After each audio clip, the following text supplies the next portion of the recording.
क्या आम्रपाली जी भी का अब राजनीति में आने का इरादा है? नहीं, वो हुआ ऐसा था कि जो हमारे विपक्ष के लोग थे वो कलाकारों को लेकर के बड़ी ओछी टिप्पणी करते हैं। तो जैसे ही उन लोगों ने उल्टा सीधा मुझे बोलना शुरू किया तो जितने कलाकार थे, चाहे मनोज तिवारी जी, चाहे रवि किशन जी, दोनों मेरे भैया सांसद हैं, अयाज खान भाई, हमारे सुशील सिंह जी, संजय पांडे जी, स्मृति जी, आम्रपाली दुबे जी, प्रवेश लाल यादव जी, नीलम गिरी जी, मतलब पूरी इंडस्ट्री उतर गई आजमगढ़ में कि अगर कलाकारों को लेके आपकी मानसिकता ऐसी है और आप ऐसी सोच रखते हो तो भले थोड़ा ही सही हम भी अपना पावर दिखाएंगे आपको। हमारे साथ हैं नव निर्वाचित सांसद एवं भोजपुरी फिल्म स्टार दिनेश लाल यादव निरहुआ जी। सबसे पहला सवाल है कि आप सांसद बन गए हैं और सांसद बनने के बाद फिल्म और फाइल कैसे संभालेंगे? बिल्कुल संभालेंगे, क्योंकि फिल्म करने की अभी मुझे इस समय में आवश्यकता नहीं पड़ेगी, क्योंकि मैं 15 फिल्में तैयार करके आया हूँ, पूरी तैयारी से आया हूँ। 15 फिल्म रिलीज के लिए तैयार है, मतलब अगर हर महीने एक फिल्म रिलीज होगी तो भी 1.5 साल तक मुझे मुंबई जाने की ज़रूरत नहीं है, मैं आजमगढ़ में ही रहूँगा। तो पूरी तैयारी से आया हूँ। आपकी जीत का सबसे ज़्यादा एक शख्स है, वो है आम्रपाली।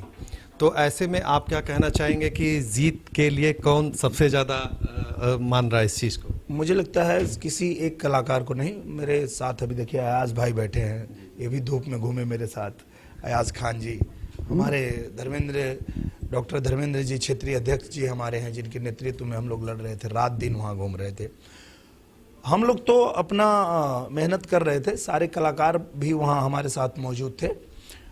पर जो सबसे बड़ी बात है, जीत का जो कारण है वो सिर्फ और सिर्फ ये है कि भारतीय जनता पार्टी की डबल इंजन की जो सरकार है वो इतना अच्छा काम कर रही है कि इसके वजह से आजमगढ़ की जनता ने मौका दिया है कि आजमगढ़ विपक्ष के पास है, 10 के 10 विधायक उनके हैं, और विपक्ष का ही अखिलेश यादव जी को उन्होंने वहाँ का एमपी बनाया था जो छोड़ के चले गए। तो आजमगढ़ में कुछ हुआ नहीं। अब एक उम्मीद के साथ वहाँ कमल खिलाई है आजमगढ़ की जनता कि डबल इंजन की सरकार के साथ जब ये हमारा आजमगढ़ जुड़ेगा तो विकास का रफ्तार पकड़ेगा। क्या आम्रपाली जी भी का अब राजनीति में आने का इरादा है?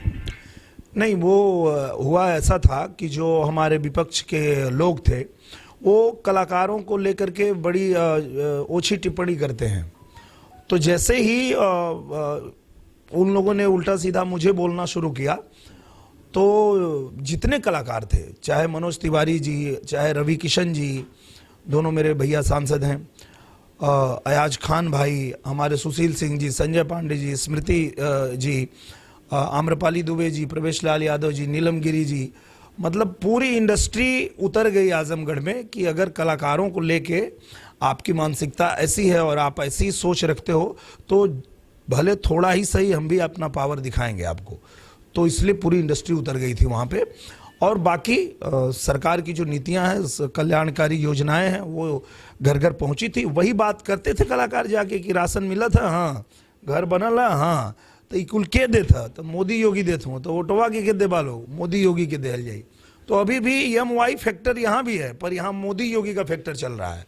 अब वो EMY फैक्टर खत्म हो चुका है और आजमगढ़ ने पूरे देश को एक मैसेज दिया है कि अब जो है मोदी योगी फैक्टर ही चलेगा, चाहे वो कानपुर का आप देख लीजिए, चाहे आप आजमगढ़ का देख लीजिए। आपको ऐसा नहीं लगता है कि बीजेपी को भोजपुरी इंडस्ट्रीज के कलाकार कुछ ज़्यादा ही पसंद आ रहा है, जैसे मनोज तिवारी, रवि किशन, उसके बाद आप? बिल्कुल, देखिए बहुत बड़ा दिल है भारतीय जनता पार्टी का, इतना बड़ा दिल है कि वो चाहे कलाकार हों, चाहे खिलाड़ी हों, चाहे गायक हों, चाहे वो किसान हों, सब्जी बेचने वाले हों, सफाई कर्मी हों, हर किसी को मौका देते हैं कि आप आगे बढ़ो, आप आओ और नेतृत्व करो। ये जो विपक्ष है उसका बहुत छोटा सा दिल है, वो अपने चाचा को भी नहीं चाहते बढ़ने देना। यहाँ तक कि अपने भाई को जानते थे कि ये सीट हम हार रहे हैं, इसलिए भाई को भेज के हराया, क्योंकि उनसे अच्छे वक्ता हैं, वो अच्छी बात करते हैं। धर्मेंद्र जी मेरे मित्र भी हैं और मैं उनसे, भले राजनीति में विचार की लड़ाई है पर वो मेरे मित्र हैं, और उनको किनारे कर दिया उन्होंने, क्योंकि उनको पता था कि मौका जिस दिन मिलेगा धर्मेंद्र यादव उनसे बड़े नेता बन जाएंगे। तो कहीं ना कहीं ये उनकी साजिश थी उनको वहां भेजने की। तो मुझे लगता है कि ये जो सारे कलाकार आपको दिख रहे हैं भारतीय जनता पार्टी में, ये सिर्फ भारतीय जनता पार्टी के बड़े दिल का नतीजा है कि वो सबको मौका देती है। अभी मैं चुनाव प्रचार में अध्यक्ष जी एक कोई विधायक जी आए थे उसमें और बोले कि भैया मैं विधायक हूं लेकिन मैं सफाई कर्मी था, मुझे टिकट दिया अभी। चौहान घनघटा का विधायक। अच्छा, उसके बाद अभी बिहार में प्रचार करने में गया था, वहाँ एक बहन मिली और वो बोली कि भैया हम स्टेशन पर बाथरूम वाथरूम सफाई करत रहनी और भारतीय जनता पार्टी हमके टिकट दिला, हम विधायक हैं।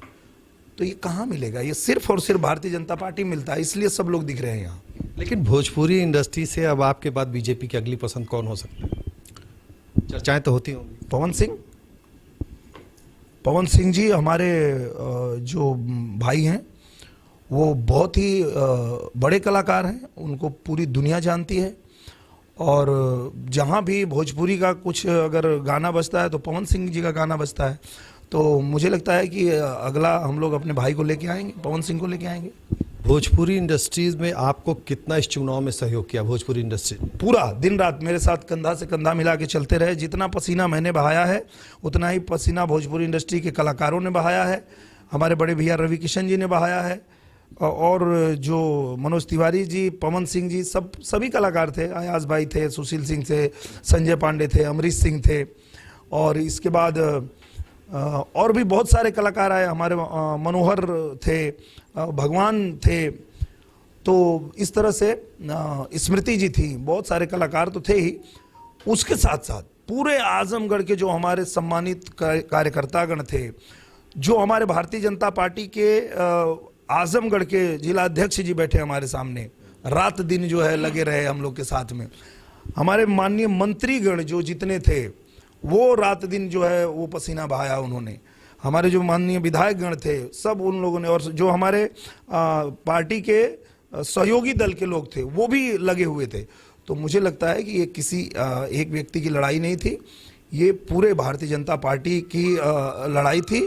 और भारतीय जनता पार्टी चाहती थी कि आजमगढ़ में और रामपुर में हम लोग कमल खिलाएं, और ये जो जातिवाद है, परिवारवाद है, इसको जड़ से उखाड़ के फेंक दें, क्योंकि इस देश की आवश्यकता राष्ट्रवाद है, कोई जातिवाद परिवारवाद नहीं चाहिए यहाँ। आजमगढ़ के लिए दिल्ली में आप किस मुद्दे पर सबसे पहले आवाज उठाएंगे? आजमगढ़ के लिए मैं जो सबसे पहला मुद्दा उठाने वाला हूँ वो मुद्दा है, एक तो रेल मार्ग से जो बड़ी लाइन है उसको गोरखपुर, आजमगढ़ और बनारस, ये 100 किलोमीटर की दूरी तय करने में 5 घंटे लग जाते हैं। तो सबसे पहले ये करवाना ज़रूरी है। उसके अलावा देवारा क्षेत्र में जो 30-40 हज़ार ऐसे घर हैं जो बारिश होते ही वो एकदम डिस्कनेक्ट हो जाते हैं, उनका जीवन एकदम अकेला पड़ जाता है। पता नहीं क्यों आज तक वहाँ पे नहीं हुआ। 8, 10, 12 पुल की ज़रूरत है जहाँ से कि वो कनेक्ट रहें। तो वो 12 पुल मैंने कल ही बता दिया मुख्यमंत्री जी को। हमारे पूजनीय मुख्यमंत्री जी ने तुरंत आदेश भी कर दिया कि अपने डीएम सर को कि आप जाके देखो क्या कहाँ पे आवश्यकता है, तुरंत उसको चालू करवाओ। वो है। उसके अलावा मास्टर प्लान है आजमगढ़ का, मास्टर प्लान बनवाना तत्काल ज़रूरी है, क्योंकि लोगों का होम लोन तो पास हो जाता है पर नक्शा पास नहीं होता तो घर नहीं बना पाते। बहुत सारी दिक्कतें हैं। और अभी कल ही हमारे पूजनीय महाराज जी ने हरिहरपुर को, जब मैं मिला उनको बताया मैं कि हरिहरपुर गया था और संगीत का घराना है और वो पूरा गांव ही वहाँ से निकले हुए एक से एक संगीतकार हैं, पर वो गांव बहुत एकदम पिछड़ गया है, उसको चाहिए। उन्होंने तुरंत कहा कि वहाँ पे एक एकेडमी बनाओ, स्कूल बनाओ वहाँ संगीत का, ताकि बच्चे आके वहाँ पे पढ़ें। तो इस तरह से, और जहाँ जहाँ पुलिस स्टेशन की ज़रूरत है उसको करवाओ, जहाँ जहाँ फायर स्टेशन की ज़रूरत है उसको करवाओ। उन्होंने तुरंत आदेश किया, 1 मिनट के अंदर। उन्होंने कुछ ये नहीं, उन्होंने जो वादा किया था कि आजमगढ़ में कमल खिलेगा तो आजमगढ़ भी गोरखपुर की तरह चमकेगा। तो अब देखिए कैसे एकदम दनादन काम शुरू होगा वहाँ। जरा वो वाला गाना हमारे दर्शकों को सुनाए जो आपकी जीत के साथ ही लगातार वायरल। जीत के साथ जो वायरल हो रहा है वो गाना ये है कि बीजेपी ने जीत लिया ये उपचुनाव कारण भैया, बन के निरहुआ लड़ भी रहा था पूरा आजमगढ़ भैया, बन के निरहुआ लड़ भी रहा था। तो ऐसे में क्या आपने सोचा था उस समय कि गाने के बोल एक दिन सच हो जाएंगे? अच्छा, वो गाना केहू जो किया नहीं करके दिखाएंगे, नहीं नहीं, तब नहीं सोचा था। मैं 2003 में 22 मार्च 2003 को ये मेरा एल्बम रिलीज हुआ था, और उस समय मेरे बड़े भैया ने वो गाना लिखा था, प्यारेलाल कवि जी ने, कि गांव की आवाज़ जाके दिल्ली में उठाएंगे, केहू जो किया नहीं करके दिखाएंगे। पर मुझे नहीं पता था कि ईश्वर सुन रहे हैं और एक दिन मुझे ये अवसर देंगे कि मैं एक गरीब के घर में पैदा हुआ, किसान के घर में पैदा हुआ, और मुझे पता है कि वो हर दुख और तकलीफ जो मैं झेल के आया हूँ, तो उस दुख तकलीफ में हमारे लोग कैसे पड़े रहते हैं, उससे उनको कैसे निकालना है, वो आवाज़ उठाने का मौका मुझे कभी मिलेगा ये सोचा नहीं था, पर अब मिला है तो मैं ज़रूर उठाऊंगा। अच्छा, भोजपुरी भाषा को 8वीं अनुसूची में शामिल करने के लिए आप कितना मेहनत करेंगे और कितना इसका खोया हुआ मान वापस दिलाएंगे, जबकि भोजपुरी भाषा काफ़ी नीचे जा चुकी है? अब मुझे लगता है कि भोजपुरी भाषा जो है आज बहुत ही आगे चल रही है, तरक्की कर रही है, और ये सिर्फ और सिर्फ जो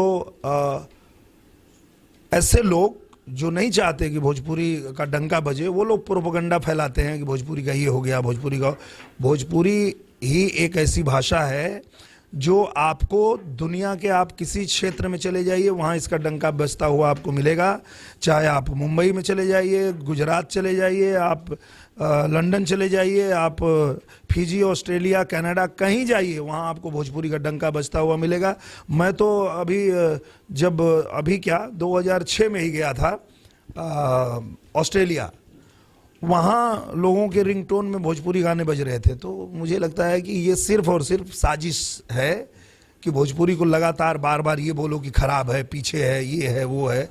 ऐसा है नहीं, भोजपुरी बहुत आगे है। और 8वीं अनुसूची की जहाँ तक बात है, तो उस पर काम चल रहा है। कोई टेक्निकल रीजन से वो रुका हुआ है, कई भाषाओं का एक साथ वो है, उसी में वो कुछ फंस रहा है, तो उस पर काम किया जा रहा है, और मुझे लगता है बहुत जल्दी जो है हम कामयाब होंगे, क्योंकि प्रधानमंत्री जी ने भी वादा किया है कि इसको जो है 8वीं अनुसूची में शामिल किया जाएगा। अच्छा, अंतिम सवाल है कि निरहुआ रिक्शा वाला अब तो माननीय बन गया है, ठीक है, ऐसे में यूपी और बिहार के तमाम लोग जो दूसरे राज्यों में ऑटो रिक्शा चलाते, क्या उन्हें आप सम्मान दिला पाएंगे? बिल्कुल, क्यों नहीं दिला पाएंगे। और सबसे पहले बात मैं आपको करेक्ट करूं, मैं कोई माननीय नहीं बना हूं, मैं सेवक बना हूं। आजमगढ़ की जनता ने मुझे सेवक चुना है सेवा करने के लिए, और मैं सेवक बन के ही काम करूंगा। मुझे कोई माननीय बनने का कोई ऐसा वो नहीं था। हाँ, एक तकलीफ मुझे ज़रूर होती थी कि जब भी मैं कहीं भी जाता था दुनिया में, मैं दुनिया में कहीं भी जाऊं, वहाँ लोग मुझे ऐसे अचानक देखते थे, बोलते निरहुआ आजमगढ़। तो आजमगढ़ मेरी पहचान बन चुकी है, और जब आजमगढ़ को पिछड़ता हुआ देखता हूं तो मुझे बड़ा तकलीफ दुख होता है। तो कहीं न कहीं वही पीड़ा जो थी वो मुझे दोबारा लेके आई, और मैं आया, और जनता ने अवसर भी दे दिया है, तो सेवा करूंगा, और आजमगढ़ के लिए आजमगढ़ में ही रहूंगा तो ही ज़्यादा अच्छा कर पाऊंगा। क्योंकि इसके पहले जिसको आजमगढ़ ने भरोसा किया था वो छोड़ चुके थे, छोड़ के चले गए थे। चाहे नेताजी को मौका दिया तब भी, अखिलेश जी को मौका दिया तब भी। हम लोग ऐसा नहीं करेंगे, हम आजमगढ़ में ही रहेंगे।